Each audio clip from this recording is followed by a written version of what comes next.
আমি সরাসরি নিউজ রুমে আপনাদের নিয়ে যাব। অতনু হালদার আমাদের প্রতিনিধি রয়েছে। দীর্ঘ জিজ্ঞাসাবাদ, প্রায় 10.5 ঘন্টা জিজ্ঞাসাবাদের পর প্রাক্তন দমকল মন্ত্রীকে অতনু গ্রেফতার করলো এনফোর্সমেন্ট ডিরেক্টরেট। কেন?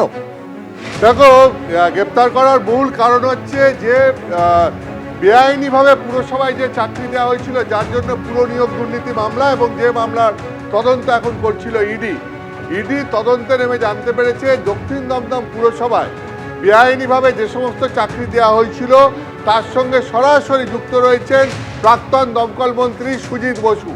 এই সুজিত বসু একটা সময় দক্ষিণ দমদম পুরসভার ভাইস চেয়ারম্যান ছিলেন এবং তিনি ভাইস চেয়ারম্যান থাকাকালীন তিনি নিজের প্রভাব খাটিয়ে এই সমস্ত চাকরিগুলো দিয়েছিলেন, যেটাকে কোট অ্যান্ড কোট ইডির অভিযোগ হচ্ছে চাকরি বিক্রি করা হয়েছিল। সুজিত বসুর প্রথম থেকেই একটা যুক্তি ছিল যে পুরো নিয়োগ দুর্নীতিতে তার যোগ নেই, তার কারণ তার দাবি যেটা ছিল যে সমস্ত বৈঠকে চাকরি দেওয়ার সিদ্ধান্ত হয়েছিল সেই সমস্ত বৈঠকে তিনি উপস্থিত ছিলেন না। এইটা তার প্রথম থেকে একদম তদন্ত যখন শুরু হয় তখন থেকে তার দাবি ছিল। কিন্তু ইডি তদন্তে নেমে দেখেছে যে সুজিত বসুর এখানে বড়সড় ভূমিকা রয়েছে। আসলে সুজিত বসু পুরোটা আড়ালে থেকে করেছেন। এই দক্ষিণ দমদম পুরসভা যেটা এই দক্ষিণ ইনভেস্টিগেটিং এজেন্সিগুলো যেটা অভিযোগ ছিল পুরো নিয়োগ দুর্নীতি যে হয়েছে তার মধ্যে সব থেকে বড় দুর্নীতি হয়েছে দক্ষিণ দমদম পুরসভায়। মোট 329 জনের চাকরি এখানে বিক্রি করা হয়েছে, এইটা ছিল অভিযোগ। এই 329 জনের চাকরির মধ্যে যেটা ইডি দাবি করছে যে এর মধ্যে 150 জন তাদের চাকরি হয়েছে সরাসরি সুজিত বসুর মাধ্যমে। সুজিত বসুর রেকমেন্ডেশনে এদের চাকরি হয়েছে, অর্থাৎ তিনি যে দাবি করেছিলেন তিনি বৈঠকে ছিলেন না, যে বৈঠকে চাকরি দেওয়ার সিদ্ধান্ত হয়েছিল, কিন্তু ইডির হাতে তথ্য প্রমাণ উঠে এসছে যে তিনি এই চাকরি বিক্রির টাকায় লাভবান হয়েছেন। 1, 2 হচ্ছেন তিনি এই চাকরিগুলোকে আড়ালে থেকে এই চাকরি বিক্রির কাজটা তিনি করেছিলেন। তার এর নেপথ্যে সুজিত বসুই যাবতীয় যা কলকাঠি নাড়ার, যা প্রভাব বিস্তার করার তিনিই করেছিলেন এবং সেই কারণে ইডি তাকে গ্রেপ্তার করেছেন। এখন এই সুজিত বসু এবং তার পরিবারের যে সম্পত্তি সেটা খতিয়ে এই পুরো নিয়োগ দুর্নীতি মামলায় সেটা খতিয়ে দেখার তদন্ত শুরু করে ইডি এবং সেখানে দেখা যায় যে সুজিত বসুর আয়ের সঙ্গে তার ব্যয় বা তার যে সম্পত্তি সেইটা সঙ্গতিপূর্ণ হচ্ছে না।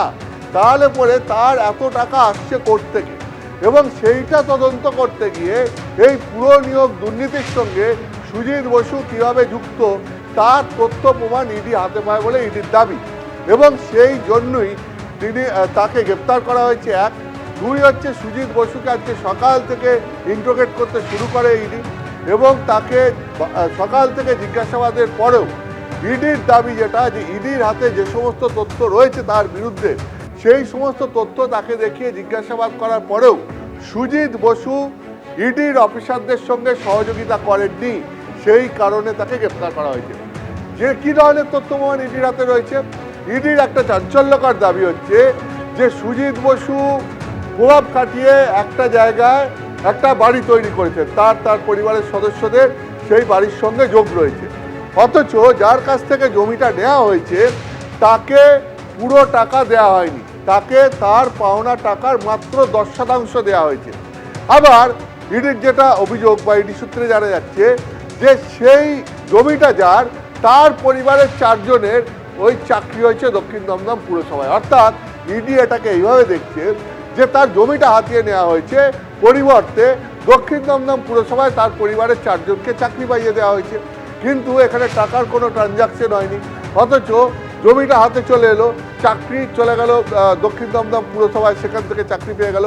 এই রকম কিছু উদাহরণও ইডির হাতে আছে বলে ইডির দাবি এবং সেই সমস্ত তথ্যের ওপর নির্ভর করে ইডি সুজিত বসুকে গ্রেপ্তার করেছে, এটাই হচ্ছে ইডির দাবি। অর্থাৎ মূল যেটা বিষয় সেটা হচ্ছে এই যে পুরো নিয়োগ দুর্নীতি যার মূল অভিযোগটা ছিল যে এই পুরসভায় বিভিন্ন পদে চাকরি বিক্রি হয়েছে এবং এতে অনেকে লাভবান হয়েছে।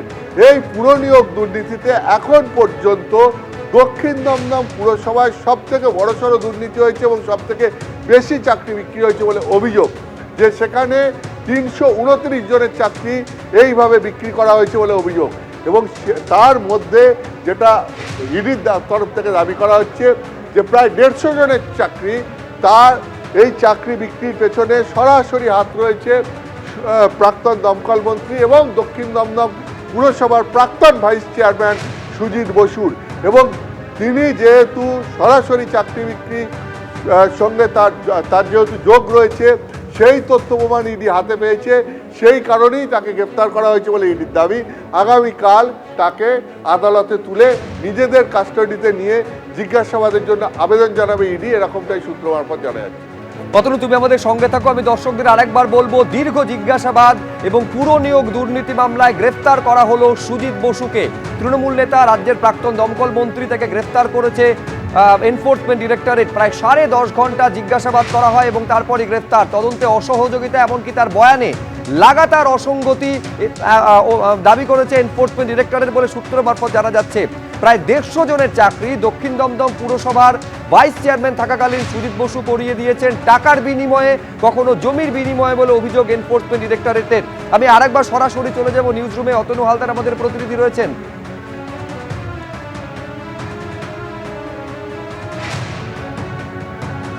মোট 17টা পুরসভায় অতনু একেবারে নিয়োগে দুর্নীতি হয়েছে, 1000-এরও বেশি সেখানে বেআইনি নিয়োগ হয়েছে। কিন্তু কেন্দ্রীয় তদন্তকারী সংস্থা এটা আগেই দাবি করেছিল যে সব থেকে বেশি দুর্নীতি এই দক্ষিণ দমদম পুরসভায় হয়েছে।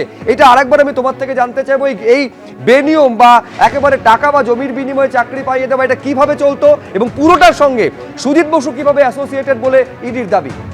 দেখো, পুরসভায় চাকরি দেওয়াটা পুরসভা নিজেরাই নিয়ন্ত্রণ করে। এই যে 17টা পুরসভা, এখানে কাদের চাকরি হবে কাদের চাকরি হবে না, এটা অনেক সময় এই পুরসভা যারা চালান, অর্থাৎ চেয়ারম্যান, ভাইস চেয়ারম্যান, সঙ্গে যারা আরও অন্যরা রয়েছে, তাদের ওপর অনেকটা নির্ভর করে। এখন সেখানে যে পদ্ধতি মেনে চাকরি দেওয়ার কথা, সেইটা অনেক সময় হয়নি। এবং এইটা তুমি দেখো, এই পুরসভায় যে নিয়োগ দুর্নীতি চলছে, এটা একটা মানে গোটা বিষয়টা হঠাৎ করে জানা যায়। কীরকম? সেটা হচ্ছে প্রাথমিক নিয়োগ দুর্নীতি, প্রাথমিক শিক্ষা নিয়োগ দুর্নীতি। তার তদন্ত করছিল ইডি। প্রাথমিক শিক্ষা নিয়োগ দুর্নীতির তদন্ত করতে গিয়ে সেখানে একজনের নাম ছিল, তুমি জানো, অয়নশীল, যার বিরুদ্ধে অভিযোগ ছিল যে প্রাথমিক শিক্ষা নিয়োগ দুর্নীতিতে যে সমস্ত বাইরের লোকেদেরকে ইনভলভ করে পুরো শিক্ষা নিয়োগ দুর্নীতিটা হয়েছে, তার মধ্যে অন্যতম অভিযুক্ত ছিল এই অয়নশীল। এই অয়নশীলের চুচড়ায় বাড়ি, সল্টলেকে অফিস। ইডি তার চুচড়ার বাড়ি এবং সল্টলেকের অফিসে এই প্রাথমিক শিক্ষা নিয়োগ দুর্নীতি মামলায় আজ থেকে কয়েক বছর আগে তদন্ত করতে গিয়ে কিছু নথিপত্র পায়। যে নথিপত্রগুলো খতিয়ে দেখে ইডির সন্দেহ হয় যে এটা শুধু প্রাথমিক শিক্ষা নিয়োগ দুর্নীতির ব্যাপার নয়, এই যে র্যাকেটটা প্রাথমিক শিক্ষা নিয়োগ দুর্নীতি করেছে, এই সেম র্যাকেট তারা পুরসভার নিয়োগ দুর্নীতির সঙ্গেও যুক্ত। এই সমস্ত তথ্য যখন ইডির অফিসাররা হাতে পান, তার চুচড়ার ফ্ল্যাটে তল্লাশি চালিয়ে এবং তার সল্টলেকের অফিসে কয়েকটা কম্পিউটার পাওয়া যায়, সেখান থেকেও বেশ কিছু তথ্য আসে ইডি অফিসারদের হাতে। তারপর গোটা বিষয়টা ইডির তরফ থেকে কলকাতা হাইকোর্টে জানানো হয় এবং কলকাতা হাইকোর্টের নির্দেশে তারপর তারা এই পুরো নিয়োগ দুর্নীতির মামলার তদন্ত শুরু করেন। সেই পুরো নিয়োগ দুর্নীতির মামলার তদন্ত করতে গিয়ে তারা যেটা দেখেন যে এখানেও একটা বড়সড় নিয়োগ দুর্নীতির থাবা বসেছে। যেরকমটা তোমার ধরো শিক্ষা নিয়োগ দুর্নীতি, এসএসসি বলো, প্রাথমিক শিক্ষা নিয়োগ দুর্নীতি বলো, সেখানে যেভাবে একদিকে একটা বড় চক্র চলছিল, ঠিক সেই চক্রের তদন্তে নেমে ইডি আর একটা চক্রের সন্ধান পেল যে আর একটা বড় চক্র চলছে, সেটা হচ্ছে পুরসভা, রাজ্যের বিভিন্ন পুরসভায় নিয়োগ দুর্নীতি চলছে। এবং ইডি সেইগুলোর সমস্ত তদন্ত করে যেটা বের করে যে হ্যাঁ, যে এখানে এরকম চক্র চলছে এবং সেখানেও একইভাবে যেভাবে শিক্ষায় নিয়োগ দুর্নীতি হয়েছে, ঠিক একইভাবে পুরসভার চাকরিগুলোও বিক্রি করে দেওয়া হয়েছে। এরপর তুমি দেখলে যে ইডির তদন্ত, এবং ইডির তদন্তে আজ পর্যন্ত যদি আমি তোমাকে বলি, সব থেকে বড়সড় গ্রেপ্তারি এই পুরো নিয়োগ দুর্নীতি মামলায়, সব থেকে বড়সড় গ্রেপ্তারি তাহলে হচ্ছে প্রাক্তন দমকল মন্ত্রী এবং দক্ষিণ দমদম পুরসভার প্রাক্তন চেয়ারম্যান, তিনি হচ্ছেন সুজিত বসু। যে এই গ্রেপ্তারিটা ইডি এখনো পর্যন্ত পুরো নিয়োগ দুর্নীতির তদন্ত যেটা ইডি করছে তাতে সব থেকে বড় গ্রেপ্তারি। ফলে এটা দেখার যে দক্ষিণ দমদম পুরসভার এই পুরো নিয়োগ দুর্নীতির তদন্ত এইটার জল আরো কতদূর গড়ায়। এখানে আমি তোমাকে বলে রাখি আর একটা জিনিস, সেটা হচ্ছে আরেকজন প্রাক্তন মন্ত্রী রাজ্যের রতিন ঘোষ। সেই রতিন ঘোষ তাকেও এই মামলায় জিজ্ঞাসাবাদের জন্য ইডি ডেকেছিল, যিনি বারবার জিজ্ঞাসাবাদ এড়াচ্ছেন। তিনি আজকেও তাকে ডাকা হয়েছিল, আজকেও তিনি হাজির হননি, বিভিন্ন যুক্তিতে তিনি বারবার জিজ্ঞাসাবাদ এড়াচ্ছেন। তো আরও একজন প্রাক্তন রাজ্যের প্রাক্তন মন্ত্রী রতিন ঘোষ, তিনিও এই পুরো নিয়োগ দুর্নীতি মামলায় ইডি স্ক্যানারে রয়েছে। অর্থাৎ একজন প্রাক্তন মন্ত্রী গ্রেপ্তার হলেন, আর একজন প্রাক্তন মন্ত্রী তিনিও পুরো নিয়োগ দুর্নীতি মামলায় ইডি স্ক্যানারে রয়েছেন। ফলে সুজিত বোস গ্রেপ্তার হওয়ার পর এরপর আরেকজন রাজ্যের প্রাক্তন মন্ত্রী রতিন ঘোষের এই মামলায় কি হয়, ইডি তার ব্যাপারে কি পদক্ষেপ নেয়, সেটা দেখার জন্য আমাদের আরো অপেক্ষা করতে হবে। একেবারে অপেক্ষা করতে হবে। প্রাক্তন খাদ্যমন্ত্রী রতিন ঘোষ তিনি শুধু স্ক্যানারে রয়েছেন নয়, একের পর এক ইডির তরফ থেকে যে ডাক এসেছে, সমন এসেছে, তা তিনি এড়িয়ে গিয়েছেন।